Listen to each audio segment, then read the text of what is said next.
So this is Mutembei TV. We are recording at Jimmi Wanjigi's residence. What's happening right now in real time?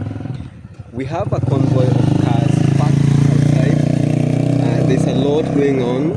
This place is actually a beehive of activities right now. There is a convoy of police cars. We're going to show you where the convoy starts on my right. On my right, there are cars, as you can see, that have been parked. They've been parked here for around 2 hours because we've been camping here with a group or a team of media personnel. We're still waiting to see or to talk to Jimmi Wanjigi. We have not been able to see the businessman yet, but there is a lot of things going on around his neighborhood or his residence. On our right, you can see plain-clothed police officers just waiting for the happenings. We'll continue to show you the convoy of police cars as we head towards his gate.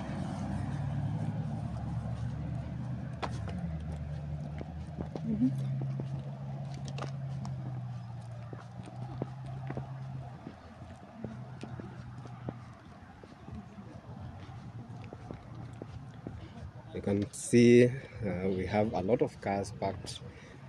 There are police cars, but by the time we came here, there were a lot of cars, mostly police Land Cruisers.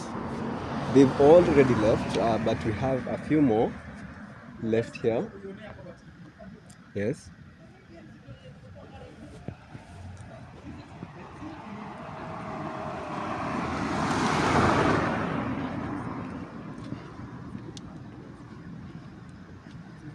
So now we are at Jimmi Wanjigi's main gate. This is his residence. As you can see, there are cars parked outside his main gate. On your left, you can see a car parked on the side of the road. That's actually a jammer. That car is being used to cut off the network around this residence. You cannot access your phone, so now that means you cannot make calls, you cannot access the internet in any way.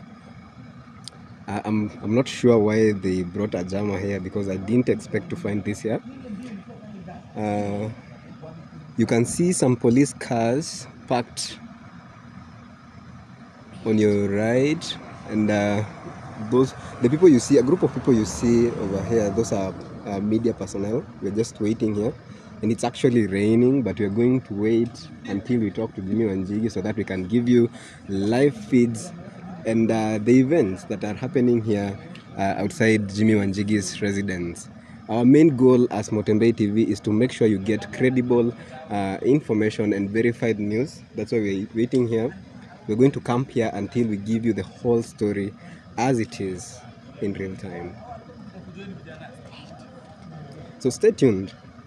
Stay tuned.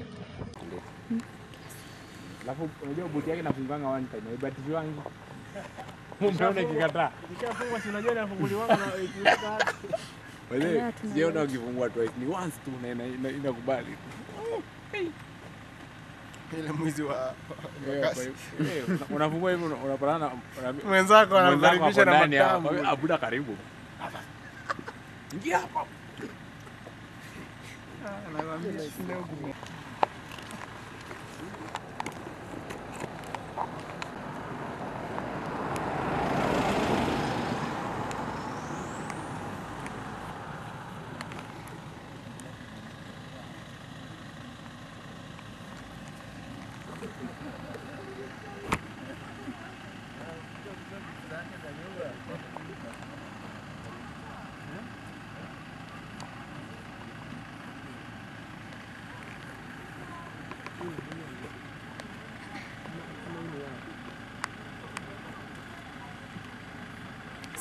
Oya Buddha. Songa. Songa.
Acha nionekane napata vitu before.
Moja kwa moja wanaondoka mno.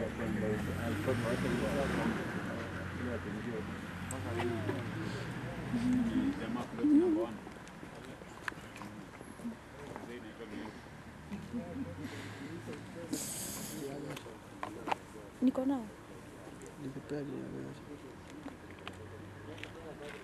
Oh.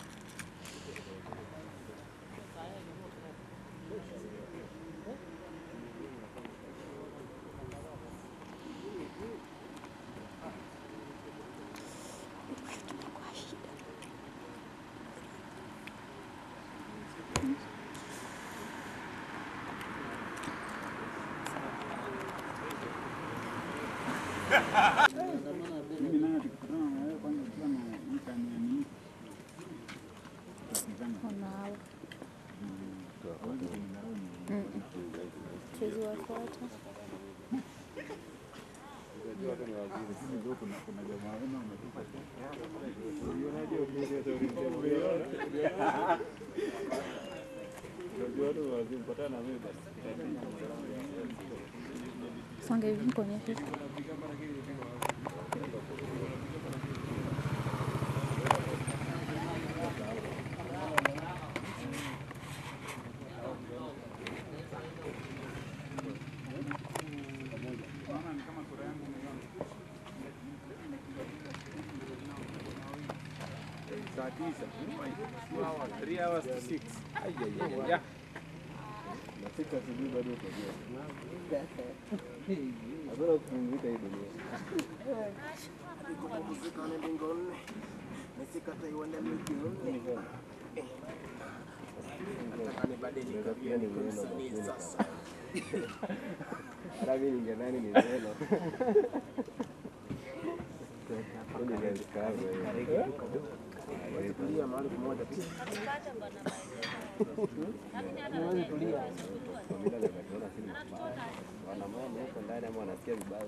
Kumbuka naye. Ndio na record mimi na kamera ile.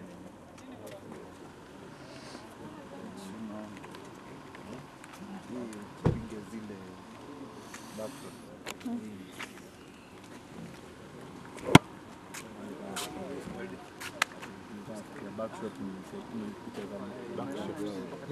Backshot ni nini madam? Peleka silaba.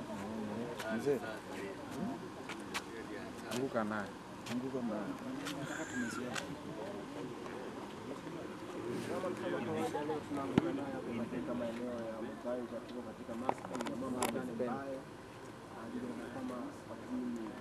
thank you very much for coming and spending the night with us.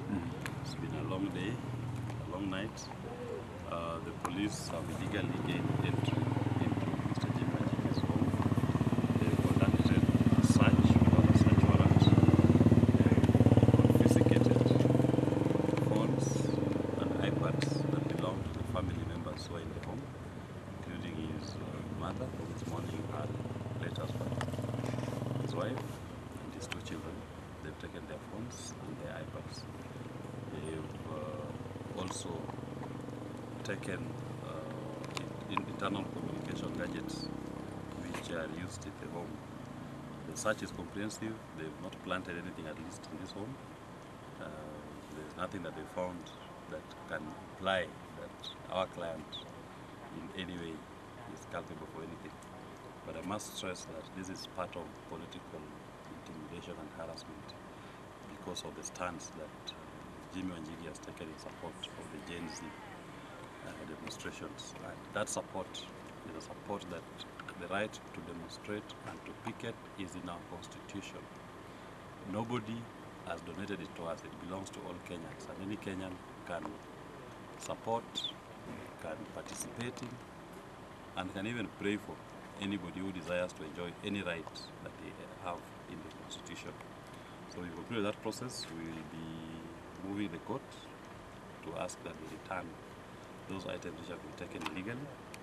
I must stress that there was no court order that warranted the search of the home. There was no basis to even interfere with his family members who have nothing to begin with to do with whatever issues that William Ruto and his people may have with Mr. Wanjigi. Mr. Wanjigi is innocent, his family members are innocent, and they need not to be subjected to this kind of harassment and intimidation.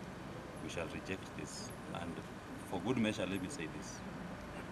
Nothing will stop Mr. Wanjigi from pursuing his political rights, and nothing will stop the people of Kenya from pursuing that which they believe is politically correct. Even if they send policemen, it seems it's now becoming a habit in this country that every failing regime, when they have no answer to the problems of governance, number 44 becomes their place to seek solace, to try to intimidate this family and to harass them with heavy police presence, break doors, break items, and they've broken so many doors in the house.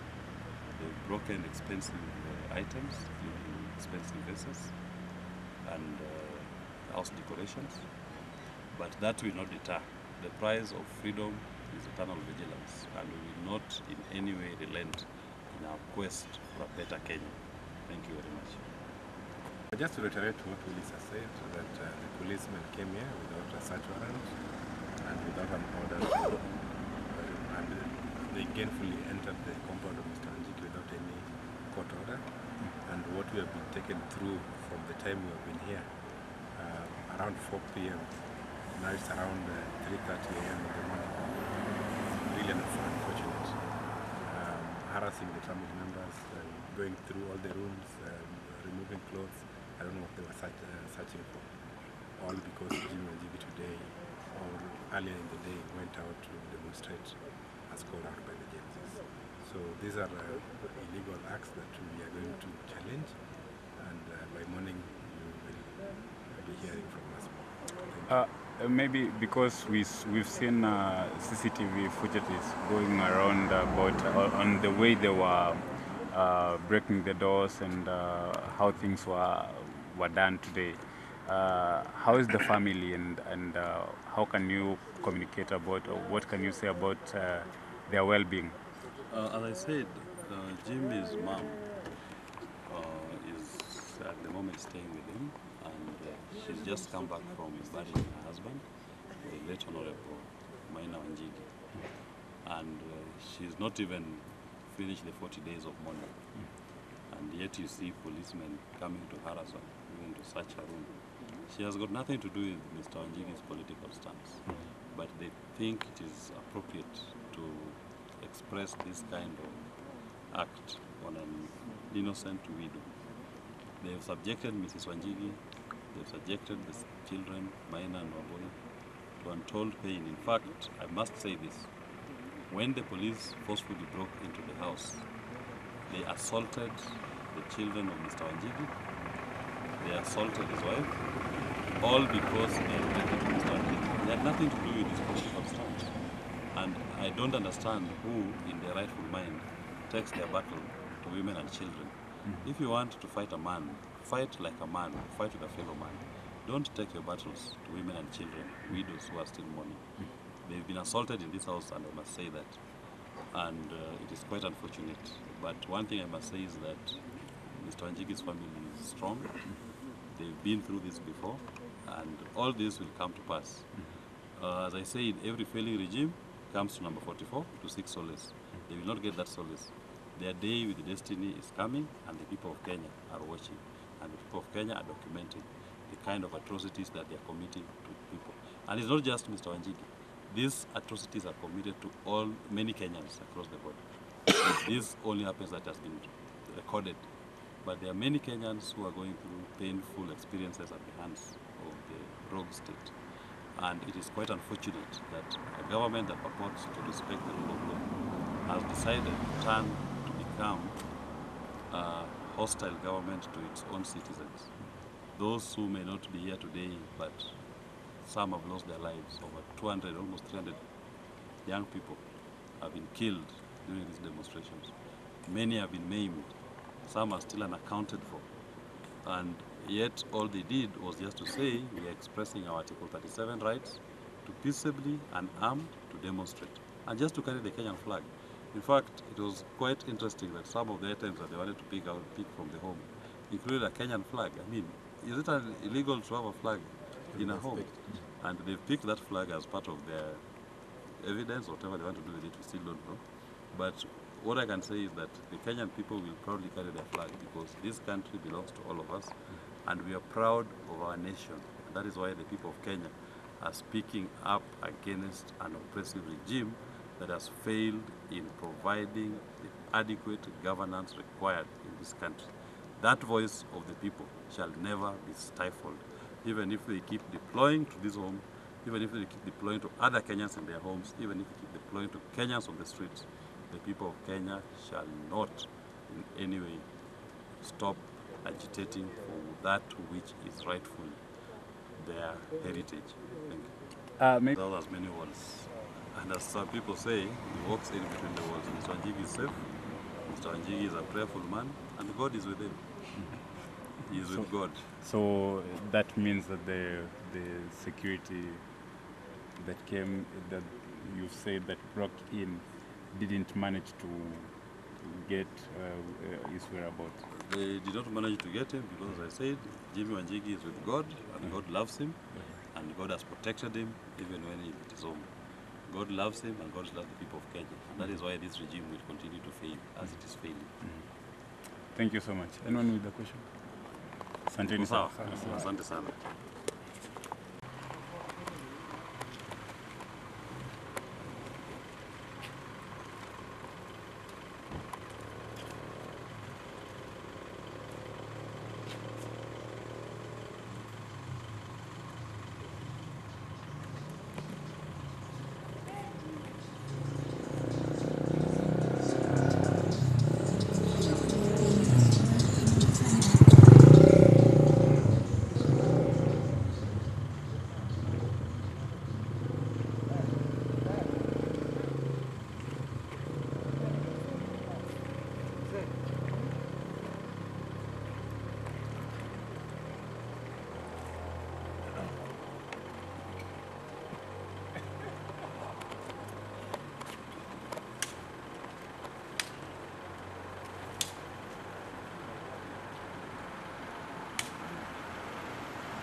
This is Mutembei TV reporting to you outside Jimmi Wanjigi's residence. As you can see, we are outside his gate. This is house number 44 along Mubaiga Road.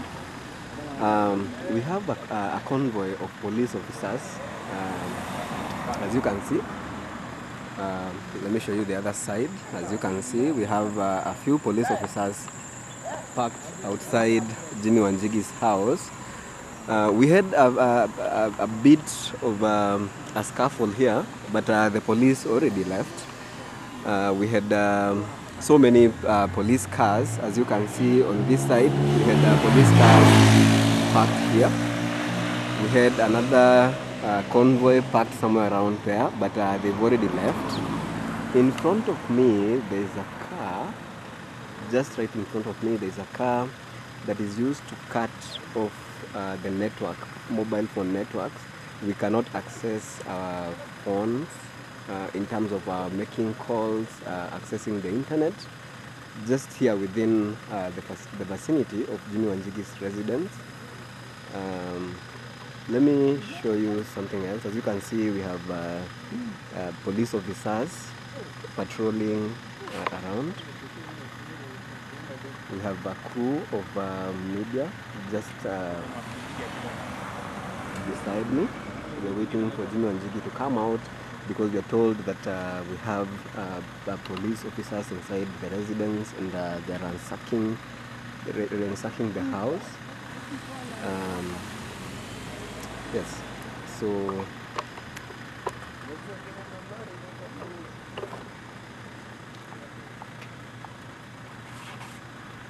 the road is clear, there's no traffic, as you can see.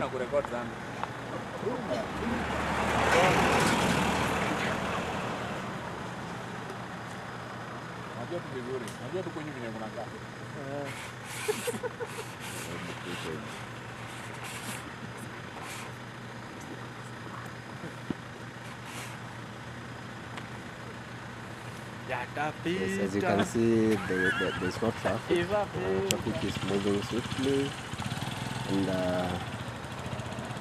so we're waiting for Jimmy Wanjigi to come out.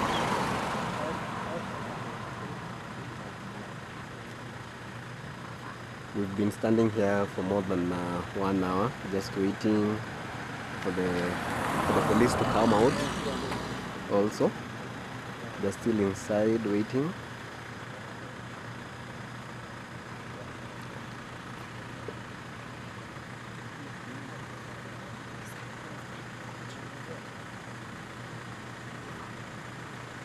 As you can see, we have policemen walking over there. These are plainclothes police officers. They've just come out of Jimmy Wanjigi's residence, so we are still waiting. More updates to follow.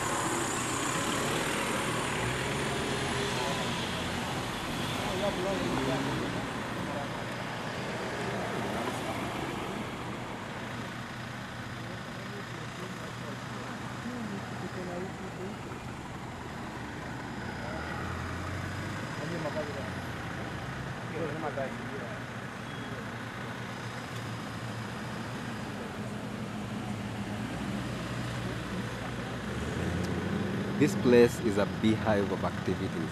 There's so much going on at the moment. I'm pretty sure more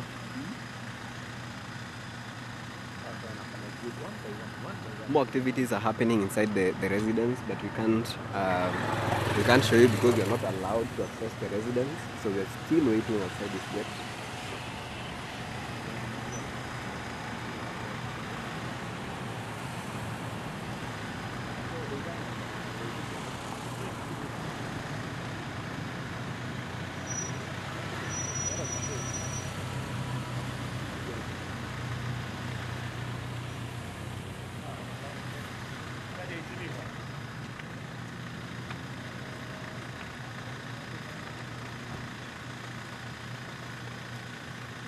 You can see armed policemen, one with a rungu, another one with a rifle.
In 3.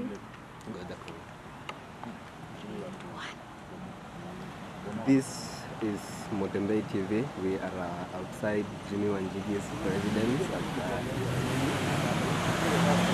We have been camping outside Jimmi Wanjigi's residence for about 2 hours. We're waiting for the businessman to come out so that he can talk to the media and at least give his side of the story. As you can see, there is a convoy of cars outside his residence. These are just cars from civilians, but we had a convoy of police cars just a few minutes ago. Some have already left, others are still here. We're going to show you what's happening around this neighborhood. Yes, so walk with me.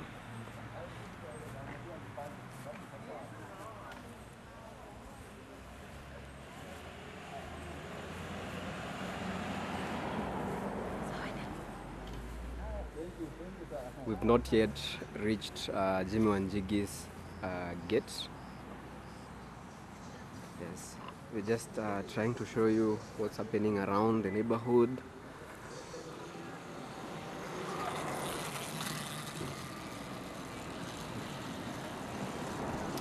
So just in front of us, on your right, you can see a group of people just beside the car over there.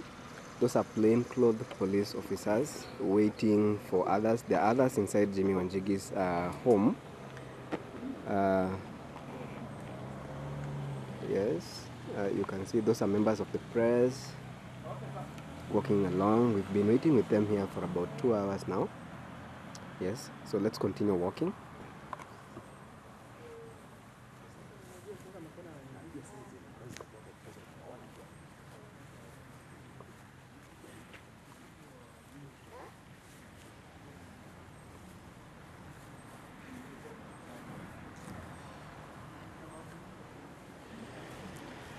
We are not quite sure if at all the businessman is inside his home.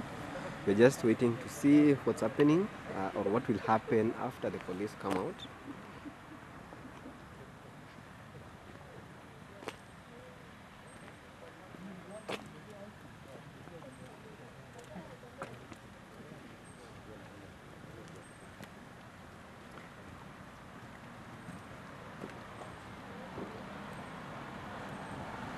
And by the way, this is Modaiga Road. His house number is house number 44.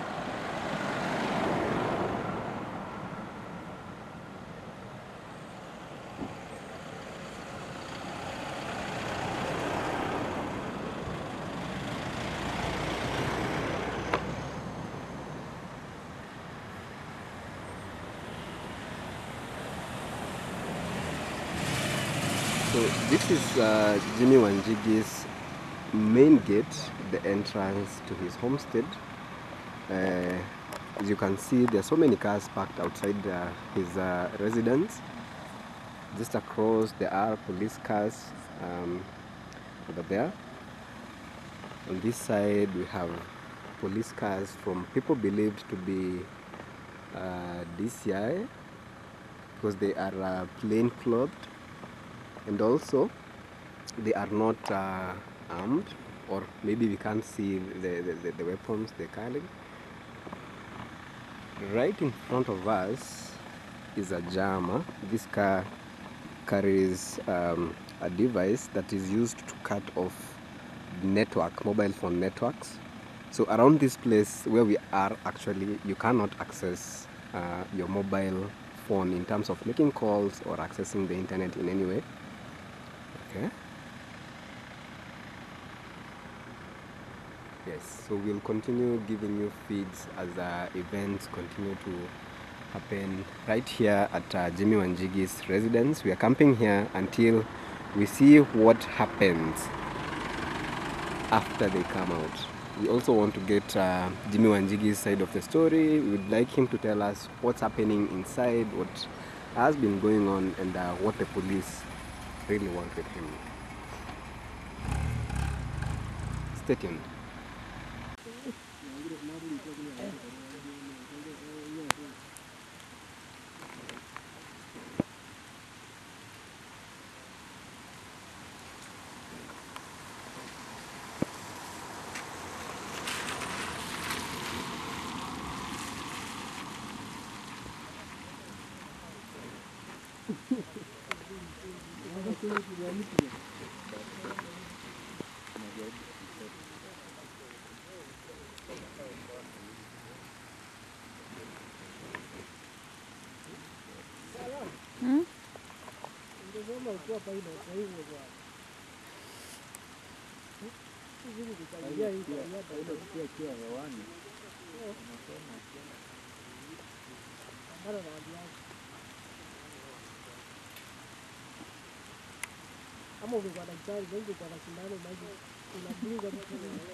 Unajua napata taya.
wawili